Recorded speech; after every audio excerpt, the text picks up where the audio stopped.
నువ్వు అరెస్ట్ చేస్తే అరెస్టుకు సిద్ధంగా ఉన్న బెయిల్ కూడా వెళ్ళని వాళ్ళు అరెస్ట్ చేస్తారని తెలుసు. నేను బెయిల్కి వెళ్ళను, పారిపోను, నా ఇంట్లోనే ఉంటా. అసలు మీరందరూ వచ్చి అరెస్ట్ చేసుకునేందుకే తీసుకెళ్ళి వెళ్ళిపోతాను, మమ్మల్ని అందరూ నాగమంటాను, వెళ్ళిపోతాను. ఈ అన్యాయమైన అక్రమమైన అరెస్టులు చేస్తారా మీరు?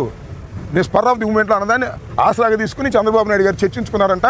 ఏమంటే అరెస్ట్ చేయండి అన్న ఫోర్స్ పెట్టారు. I don't care. మరొకసారి చెప్తున్నా, చంద్రబాబు కొడుక్కి రెడ్ బుక్కి నా ఇంట్లో కుక్క నా తోటలో ఉన్న 2 కుక్కలు అవి కూడా భయపడవు.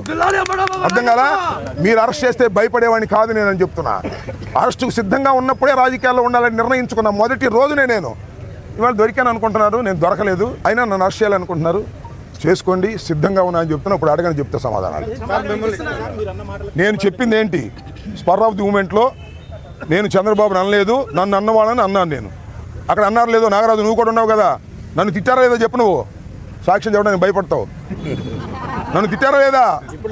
ఆ తిట్టిన ఆగు, నన్ను ఇందాక వచ్చింది ఒక లేడీ, ఆ లేడీ వచ్చింది. అంటే వాళ్ళు తిడుతుంటే ఆ స్పర్ ఆఫ్ ది మూమెంట్లో ఆగండి, ఒక మానవుడిగా తిట్టకూడదు నేను వాళ్ళని. వాళ్ళు నన్ను తిట్టొచ్చా? నేను తిట్టాను కాబట్టి అది ఫోకస్ అయ్యింది. అది కూడా స్పర్ ఆఫ్ ది మూమెంట్. తిట్టి ఉండాల్సింది కాదు, వాళ్ళు ఎదవలైనా సరే నేను తిట్టి ఉండాల్సింది కాదు. కానీ ఆ క్షణంలో టెంపర్ లూజ్ అయ్యా. అది నా వాస్తవాన్ని ఆవిష్కరిస్తున్నా. చంద్రబాబు అరెస్టుకు భయపడి చెప్పట్లా నేను. ఇది నా పొద్దు నుంచి పీకుతుంది నన్ను మనసులో. ఎందుకురా ఇలా బూతులు మాట్లాడాను? ఆ లేడీస్ నన్ను తిట్టింది కానీ ఆ లేడీని ఎందుకు బూతులు మాట్లాడాను? అక్కడ ఉన్నటువంటి కార్పొరేటర్లు ఎందుకు బూతులు మాట్లాడాను? ఇంత రాడ్లు పిచ్చుకొచ్చారు కదా. నేను అడుగుతా ఉన్నానయ్యా, మిమ్మల్ని అందరినీ అడుగుతా ఉన్నా. ఇంతమంది పోలీసులు ఉన్నారు కదా, ఒక్కడి దగ్గర రాడ్డు తీసేస్తున్నారు వెనక్కి, ఒకరి దగ్గర కర్ర తీసుకున్నారు వెనక్కి, తీసుకోరా. నన్ను మాత్రం చంద్రబాబు అరెస్ట్ చేయమని అంట. వాళ్ళ అబ్బాయిని చంద్రబాబు అరెస్ట్ చేస్తారంట. నేను పారిపోనాయా, ఇంట్లో ఉంటా, వచ్చి తీసుకెళ్ళండి అన్నా. ఇందాక వచ్చారు ఇంట్లోకి, బరబర వచ్చారు ఆ వంశీ సిఐ. మళ్ళీ ఏమంటే ఇప్పుడు వద్దు అనుకున్నారేమో, మళ్ళీ వెనక్కి వచ్చారు. అరెస్ట్ చేస్తే, కోర్టులో ప్రొడ్యూస్ చేస్తే, రిమాండ్ చేస్తే రిమాండ్కి వెళ్తాను, జైల్లో ఉంటాను, మీ సంగతి తేలుస్తాను. చంద్రబాబు గుర్తుపెట్టుకోమని కూడా మనవి చేస్తున్నాం. భయపడేవాడు కాదు ఈ అంబటి రాంబాబు. భయపడితే రాజకీయాల్లోనే ఉండలేము. ఇంకా ఏమైనా అడుగుతారా? తెగించడం కాదు, గత్యంతరం లేక పిల్లిని గదిలో పెట్టి కొడితే ఏమైంది?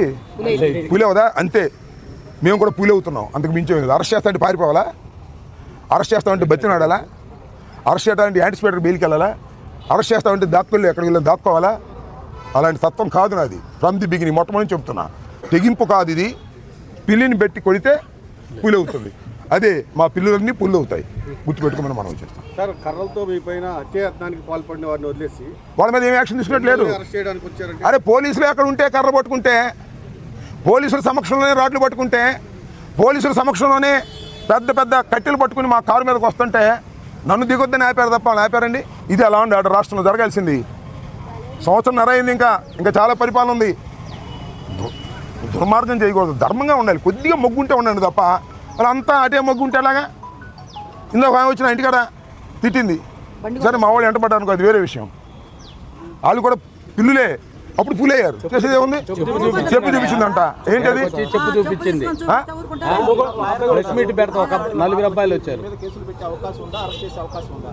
అసలు ఆగమ్మా నువ్వు. చట్టం తెలుసు నాకు, లాయర్గా ఉన్నాను. అసలు చట్ట ప్రకారం ఈ ప్రభుత్వం పోవట్లేదు. చంద్రబాబు లోకేష్ అరెస్ట్ చేయమంటే అరెస్ట్ చేస్తారు. అరెస్ట్ చేసిన తర్వాత కూడా కేసు పెడతారు. ఇప్పుడు అరెస్ట్ చేస్తారా, ఇంకా 2 కేసులు పెడతారు పాతి. నన్ను ఏ విధంగా నిర్బంధించాలి, ఏ విధంగా జైల్లో పెట్టాలని ఆలోచన చేస్తారు. అంతే కదా. చట్టం నడుస్తుందబ్బా, నాకు అర్థం కాల నాగరాజు. చట్టం నడుస్తుందా? ఇక్కడ నడవట్లేదే. పోలీసు రాజ్యాంగం నడుస్తుంది, రెడ్ బుక్ నడుస్తుంది. We are ready to face everything. ఇంకా నేను సిద్ధపడ్డా, వాళ్ళు చేయకపోతే వాళ్ళ కర్మ. ఎందుకంటే నాకు వచ్చిన నాకు కూడా గవర్నమెంట్లో పనిచేసే కదా, నాకు కూడా సమాచారం ఉంది. చంద్రబాబు ఆదేశించా అంట అరెస్ట్ చేసేయమని. సిద్ధపడ్డా సిద్ధపడ్డా నేను. వాళ్ళ ఇష్టం, ఇక అరెస్టుకు సిద్ధపడ్డాను. నన్ను తిట్టాడు కాబట్టి అరెస్ట్ చేయమని చంద్రబాబు నాయుడు గారు డీజీపీని ఆదేశించాడు. డీజీపీ వాళ్ళకి ఆదేశించాడు. ఇప్పుడు డిఎస్పీ గారు వచ్చాడు. లేదా డిఎస్పీ గారు ఎందుకు రావాలి ఇక్కడికి? కింద పార్టీ ఎప్పుడు భరోసాగా ఉంటుంది. జగన్మోహన్ రెడ్డి గారు పార్టీ ఇప్పుడు భరోసాగా ఉంటుంది. నన్ను ఎవరు కూడా నేను తిట్టింది తప్పు అని ఎవరు చెప్పమనిలా. నా అంతరాత్మ ఉంటుంది. నా అంతరాత్మ ప్రకారం చెప్పాను. నేను అరెస్ట్ భయపడి కూడా చెప్పలేస్తామా? కానీ నాకుంటూ ఒక అంతరాత్మ ఉంటుంది కదా. నేను ఈ వయసులో అట్లా తిట్టడం తప్పేమో అని అనిపించింది.